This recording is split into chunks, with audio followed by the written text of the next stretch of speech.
各位发烧友，大家好！很开心，今天又通过视频这样的方式跟大家见面。那么今天呢，由我跟我们凯英的首席设计师陈德海先生，大家好，一起为大家带来我们即将上市的，就是我旁边的这台产品U-170 HA 这款耳放的一个视频介绍。那么在这款耳放呢正式上市之前，我们在上个月，也就是5月份的时候呢，我们成功带着这台耳放去了德国的慕尼黑 High-End 展，然后呢，我带着这台耳放去了在深圳举办的首届大亚湾国际耳机展。在2个展会上呢，我们的U-170 HA 都获得了国内外媒体以及发烧友的一致好评。那么大家知道，凯英在31年的历史当中呢，我们的主营产品一直是我们的电子管的功率放大器，我们在市面上已经有非常多的型号，用于驱动音箱的功率放大器产品，都是由成功设计主导开发的。与此同时呢，我们是在2014年开始，我们陆续的为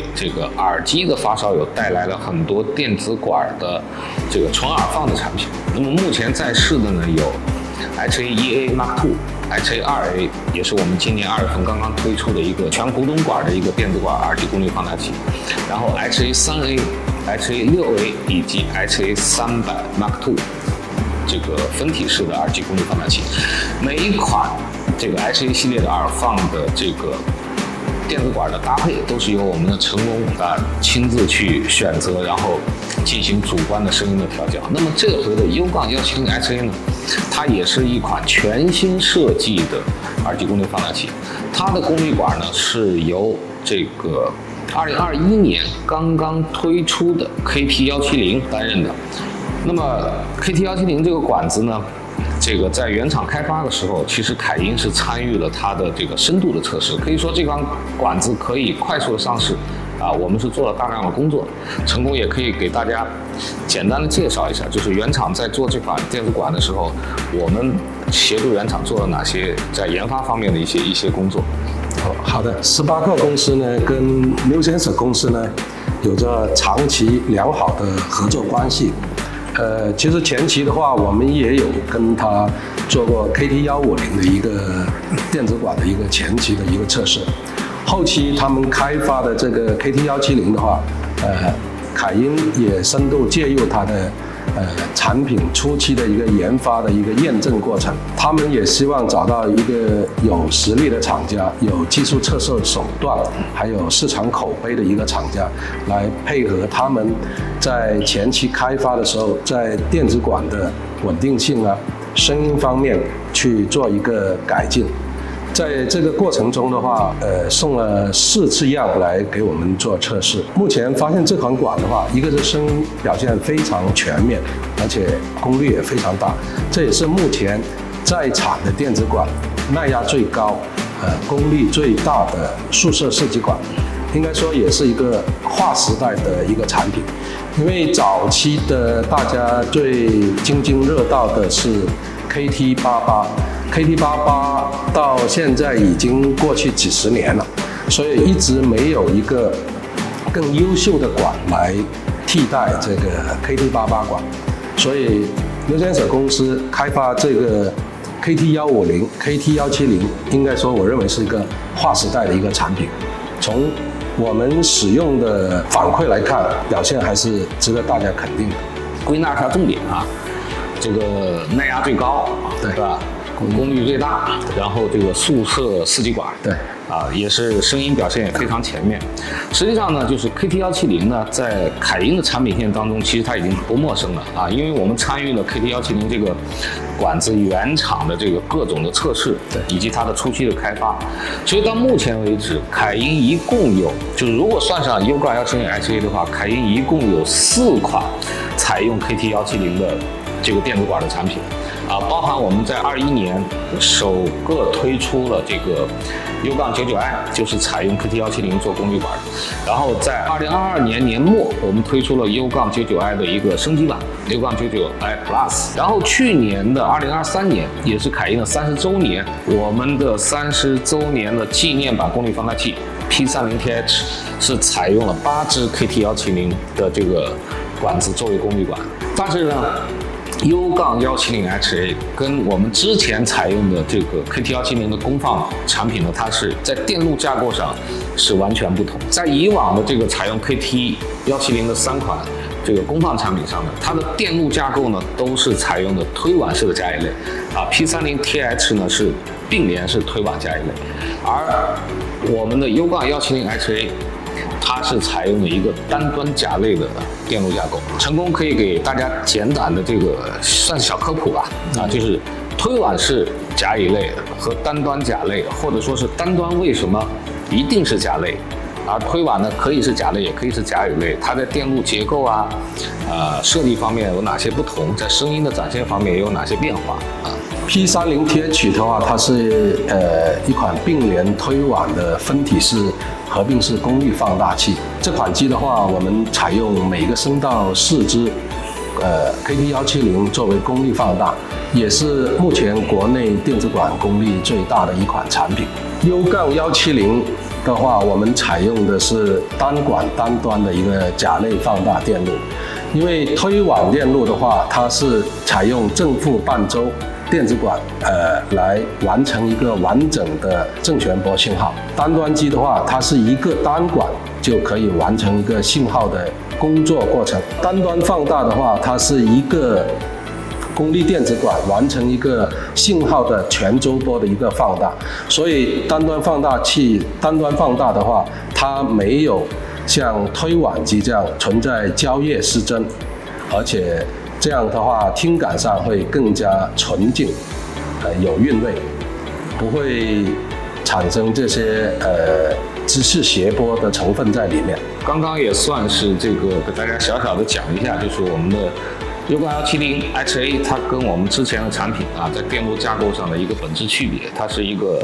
单管单端的一个夹类的耳机功率放大器，实际上是凯音到目前为止的，刚刚我跟大家介绍了这么多耳放产品线，我们基本上都是一个单管单端的这样的一个电路设计，反而在我们的这个功放类的产品，可能用这种推挽式的这种夹类或者夹一类的产品比较多究其根底呢，实际上是根据用户手里面不同的这个负载的特性所采用的一种这个电路架构。那么接下来呢，我们就为大家正式的带来我们 U-170HA 的产品的介绍。那么大家可以看到，就是我们的 U-170HA 呢，这个它是采用了分体式电源的一个设计，跟我们这个 HA300 Mark II 呢，在形式上是一样的，但实际上呢，还是有很大的区别U-170HA 整个的电源传输上做了一个非常大的一个调整，就是我们有2组独立的这个电源传输，这个成功可以给大家讲一下细节。好的，这款 U-170HA 呢，有很多设计的理念呢，是传承了我们30周年版的一个设计理念。P30TH 对，上下堆叠的一个分体式结构，电源变压器完全独立在电源机箱里面。这样的好处的话，也是杜绝这个磁入干扰音频信号，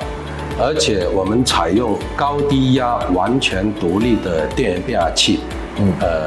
来给主机做一个供电。这样最大的好处的话，一个是提供非常好的一个动态响应，还有一个信噪比也可以做得更好。这个下面就是我们的分体电源了。对，这里面有2组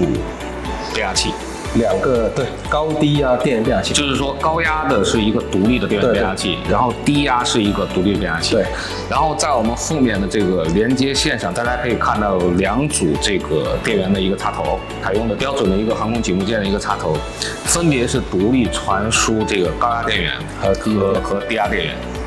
大家知道这个电子管呢，它在工作的时候是需要有一组独立的这个高压电源。高压电源在 KT170主要是供给哪里？整个电子管的频级所以刚刚成功也跟大家介绍，就是采用高低压独立绕置变压器，并且独立这个传输的时候，对整个电源的净化、磁路的干扰，是我们做的一个最极致的一个状态。对，这也是从 P30TH 这个研发的时候用的是这个技术，然后把这个技术等于说是移植到了这个U-170HA 这款产品上。对，所以大家看到啊，就是这款底下呢是这个电源，电源里面呢有2个这个电源变压器，然后呢，这个上面呢就是我们胆机啊都是有这个输出变压器啊，行业叫法叫输出钮，这里呢就是也有2个输出钮，分别负责1个声道的输出，所以说整个在变压器的配置、电源的传输配置上，17170HA 呢都是我们在凯音目前来说应该是最顶级的一个技术的一个下放。可以这么说，一款产品你要做好的话，一个是电源是一个很主要的一个部分，我们把电源做成分体式设计，还有一个铁芯的材料，不管电源和输出，我们都采用J11的一个铁芯啊，日本的一个细钢片，对，细钢片啊。这个细钢片的话，声音的话也是大家比较认可的一个声音，比常规的一些芯片声音表现上，还有电源的安静度方面，还是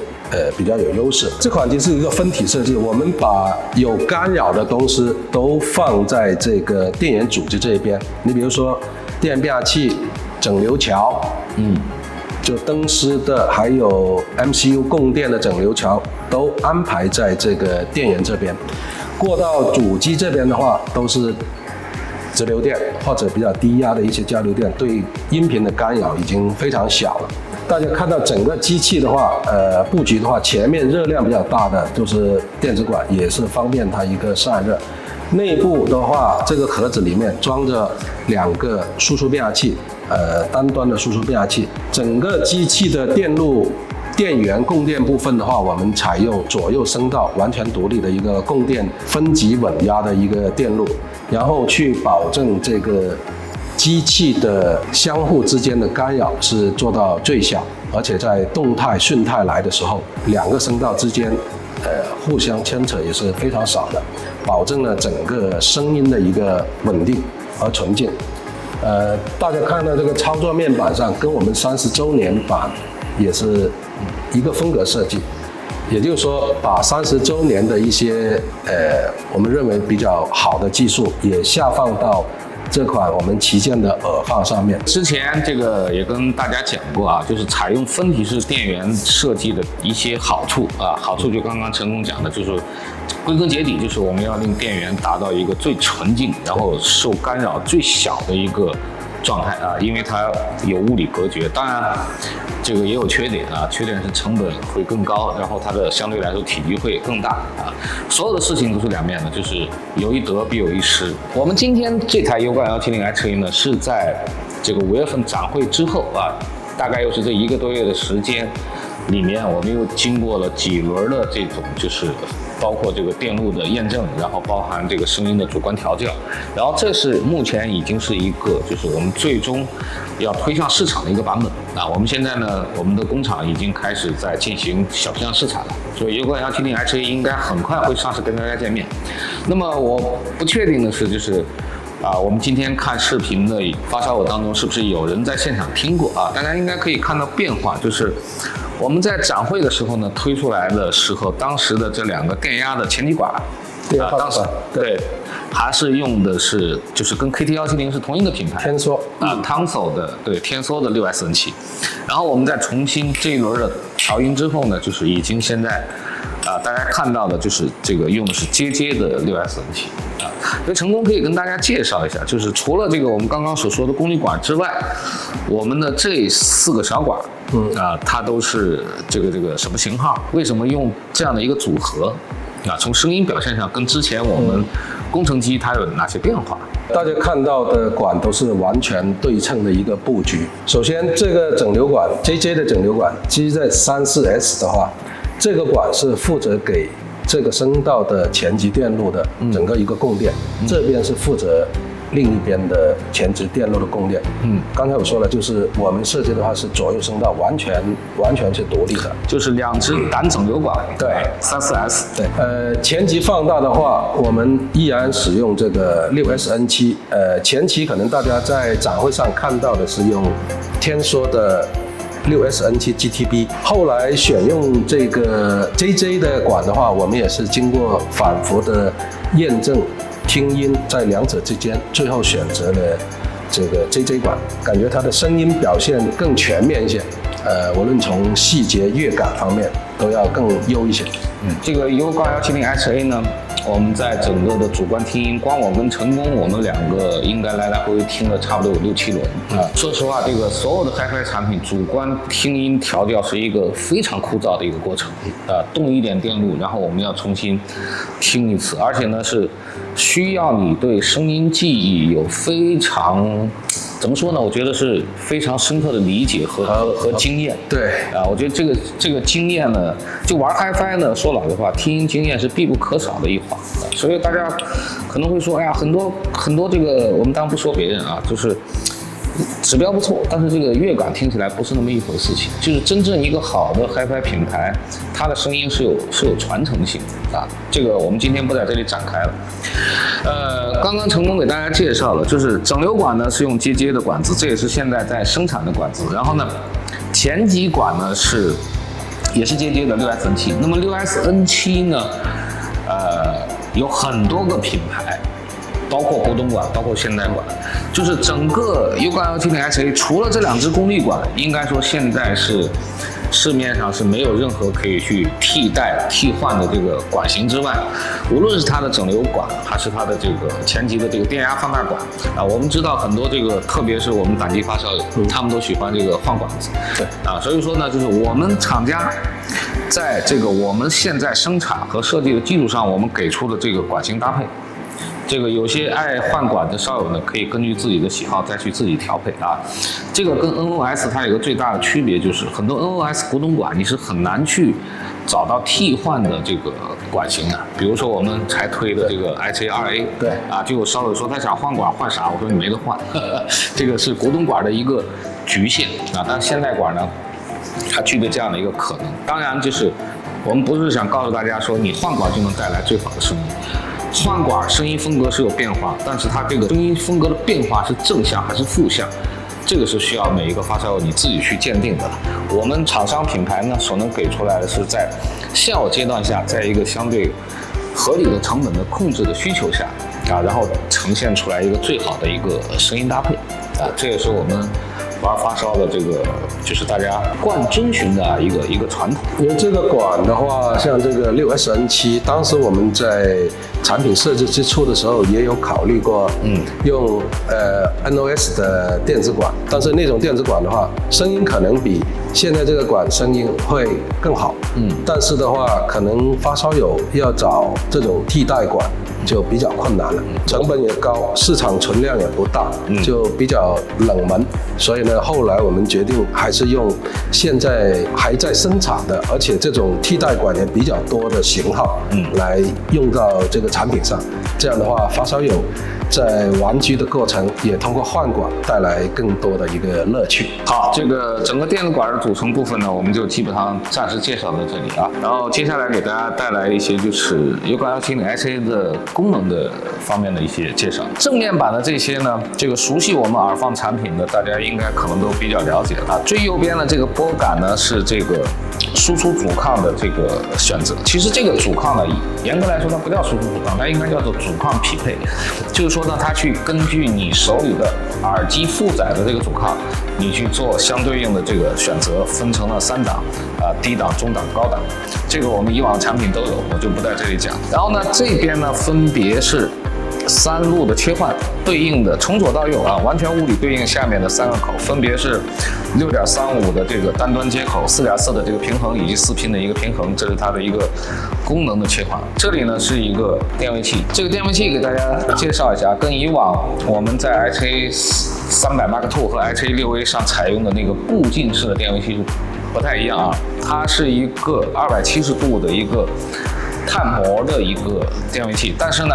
设计原理是这样的，就是这个电位器呢，仅仅是采用就是用来进行物理的取样，然后我们实际上呢，里面是加了这个 GRC 的这个芯片啊，就 GRC 的一个最顶级的72320这样的一个音量芯片 ，HA300 Mark II 也是这样的设计啊，包括我们很多产品的这个音量电路现在基本上都是这样设计。那么它因为是没有档位的，所以说它的整个控制的精度会比我们的 HA300 Mark II 呢会更细腻的，更细腻，对啊，所以说大家在这个不同耳机的调配下的时候，就是你可以通过电位器更精准的去获得你的耳机所需要的一个声压的一个表现。顶部面板的这个部分啊，我们把这个 VU 的动态表现在移到了这个位置，跟我们30周年是一致。我们把30周年一些技术也已经下放了，这个又成功给大家带来一个讲解。这个音量控制的逻辑跟30周年是一致的，但是呢，因为耳机的品种、规格、种类特别多，所以呢，我们在这个270度这个范围内，我们其实是做了一定区域的划分，因为这台机它本身也是一台功率放大器，所以呢，我们基本上在小的到9点钟这个位置，一般是配那种灵敏度比较高一点的，低左的那种 IEM 类型的那种小耳塞，这样的话，在这个范围内就可以得到你一个满意的一个声音表现。然后在这段区域的话，就9点到11点这个位置的话，基本上是那种叫大。一般动圈类的、动铁的都没有问题，就是相对比较容易推一点的那种大耳，基本上在这个区域内，你就可以得到你需要的声压了。对比较难推的，像那个平板耳机那类，市场上一些比较难推的，基本上在11点到2点钟这个区域内，你就可以找到你要听的声音。然后在后面这一段，我们是留给喇叭来使用的，而且这边的分级的话，总共这个电子音量电位器有106级的一个设定，所以呢，我们把后面这一段作为喇叭的一个输出，它这边就每动一小格，它检测到的那个电压的话，它那个我们设计的时候把它那个分贝值提升会比这边要快得多，符合喇叭的一个应用场景来做设定。从这个7点钟到9点钟的位置，就是我们大家这个稍有如果用一些这个常规的一些 IEM， 就是耳塞类的啊，比如说这个多单元的灵敏度相对较高的，基本上7到9点这个音量，你就可以获得你足够的声压了啊。9点到11点。这个常规型的一些这个大耳啊，比如说像乌托邦这类的啊，常规性的一些耳机，你基本上就可以获得你想要的这样的一个声压的一个效果。就是音量你再大的话，可能你就受不了。然后11点到2点，这个范畴就给了目前市面上一些比较难驱动的一些平板类的耳机的一个声压的一个范围。然后呢，2点往下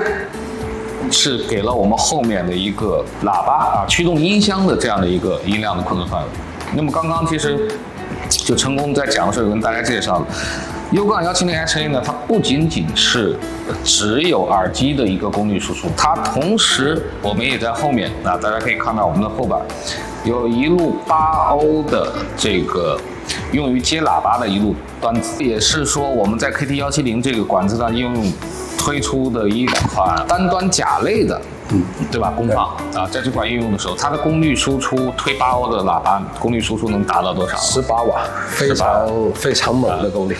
大家知道我们的 HA300 Mark II 也是具备一路喇叭输出的吗？那个只有8瓦。8瓦，对，其实8瓦是300B 的一个，就是你用作单端甲类的话，是300B 一个非常常规的一个输出。这个我们 HA300 Mark II 的很多烧友也是刷球说，哎呀，这个8瓦到底能驱动哪些音箱？确实可选择面啊。高效一点的喇叭问题不大，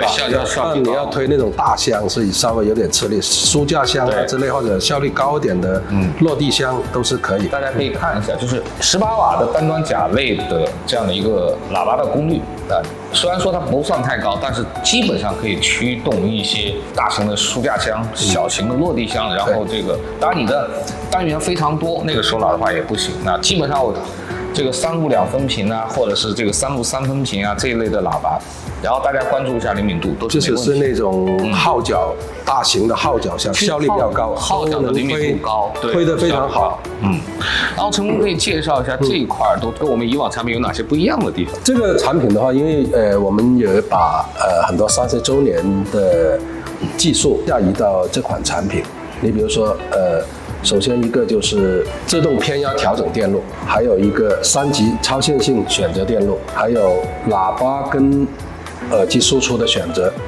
还有就是平衡跟非平衡的输入，这上面这个操作感。前面的话，刚才梁总也介绍了，这里还配备了一个 VU 电压表，只是一个功率输出的一个指示。正常来说应该是作为一个装饰吧，一般你要这么看可能也是不太方便啊。主要是配合一个造型的一个设计。U-170HA 呢，因为这个 KT170啊，它本身是一个素色的四极管，所以说呢，它有2种不同的电路接法啊。这个实际上在我们的 HA6A 上我们用过。对。然后呢，我们这个凯音的这个很多功放采用素色四极管的时候，我们都会开放这个叫做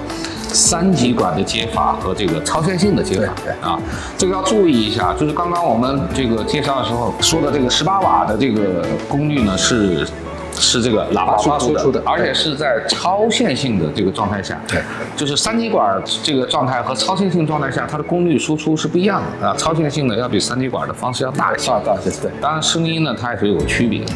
同时呢，这个 U-170HA 呢，我们也把我们在 P30TS 上的这个动态和柔和的2种音色，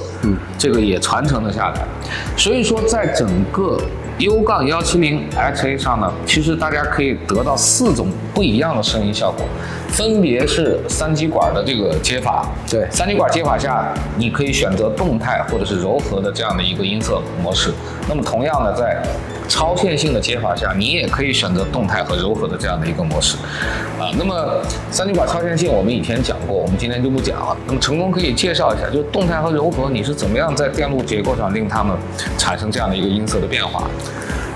这个功能的话，主要我们是改变这个功率管的一个工作电流，因为它功率电流越大，它的听感上它的驱动力也会更强，整体的一个密度感也会更好一点。这样的话，我们是通过这个电路是调整这个功率管的一个电流，来达到声音的不同。因为平时我们有时候调音也是通过调整电流去调整这个声音，多个几个毫安，少个几个毫安，它声音是有变化的。这个也是在调音过程当中有时候很纠结的一个事情，到底我这个声音是往哪个方面去靠，对吧？有时候跟你听的设备，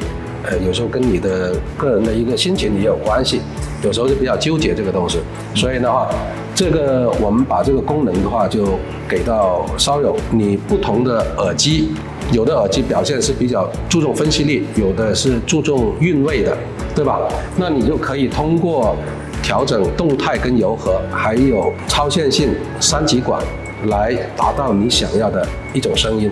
没有最好，只是更符合你个人的一个听感。这个的话，也就是一台机你可以玩到4种声音，这个也是发烧的一个乐趣的所在。其实我刚刚正想这个代表烧友来问一下，就是你有没有一种就是比较定式的，或者说一种标准化的一种推荐？我个人比较喜欢柔和模式，达到超线性状态。听任何音乐风格都是超线性加柔和模式吗？这个不是绝对，就大部分我听啊，大部分的有古典的、流行的那类，还有民乐，我是觉得在这个位置比较好一点。如果打到超线性再打动态，有时候你觉得过于刚猛了一些啊。但是这个跟耳机也确实确实相关的啊。为什么做出4种音色呢？实际上就是很多烧友他所喜欢的音乐类型或者说风格不一样。比如说有的人我就爱听纯极致的人声，那我们一定会推荐的你是3极管模式，对，然后呢这种柔和的这样的一个状态。那有的烧友就是我一定要听这种电影的原声，对，那肯定是这个超线性加动态模式啊。所以说，一是根据这个手里音乐的风格去选择，第二呢也是根据自己的耳机它本身所呈现的一个耳机的一个声音的特点去选择。实际上啊，当然也是一种发烧或者说是这个行业的经验论，不一定是对的，大家可以参考。不管是音箱系统还是耳机系统，对声音改变最大的其实不是前端的音源，也不是功率放大，而是最后的负载，就是说我们所说的音箱啊，或者是耳机。当然这是一种经验论啊，这个大家听听也就算了。OK， 好，大概的介绍也就差不多告一段落了，差不多也就告一段落了。当然还有很多的细节，这个限于篇幅、限于时间，这个我们今天也就不更多的展开了。那么 U-170HA 呢，我们预计的上市时间啊，因为这个说老实话，初期的这个产能是非常有限的。大家知道我们的胆机，这个是坚持的是纯手工的一个制作啊，所有的内部的电路全部都是由手工搭棚的。很多非发烧友对这个东西他不感兴趣，但是在 HiFi 的领域、发烧的领域就是这样，搭棚电路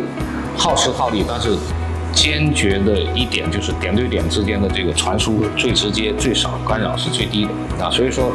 这个不管是进口品牌还是我们中国的这个国内品牌，只要你是纯正的这样的一个 HiFi 类的产品，一定电路管产品是搭棚工艺，这个没有什么好质疑的啊。所以说初期我们的生产呢是比较缓慢啊，我们预计会在7月初这个产品正式推出，也希望呢就是这个有兴趣的发烧友呢，可以到时候看凯英官方所公布的信息。好，这个今天感谢大家收看我跟成功为大家带来的视频，我们也期待 U-170HA 可以尽快的这个上市。那么我们大家下次再见。好，谢谢大家，谢谢大家。